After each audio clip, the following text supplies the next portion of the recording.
श्यावर रामचंद्र की। और ये राम जी बड़ा लजकोटर है, मुंह झुका कर रखते हैं। बोले शंकर भगवान की। चलो जाओ सब लोग, जोरदार ताली से सब लोग। सब बने रहना, फिर बधैया होगी कन्हैया की, उसमें आ जाए, चले जाओ। और आइए अब आप लोगों को चौकी हटा दियो। चौकी हटा दो। इससे पहले जो उठे थे सब लोग, अब कन्हैया के बधैया में कूदना है आपको। हम जब कहेंगे तब, पहले मत उठ जाना, पहले कथा होगी तब। हटा दो चौकी। बच्चे सब बैठ जाए सामने से, बच्चे सब बैठ जाए।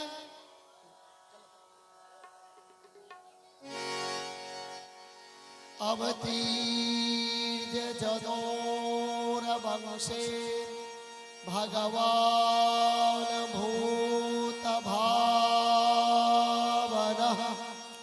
कृतवानि यानि विश्वात्मा तानि नो बदविस्तरात्।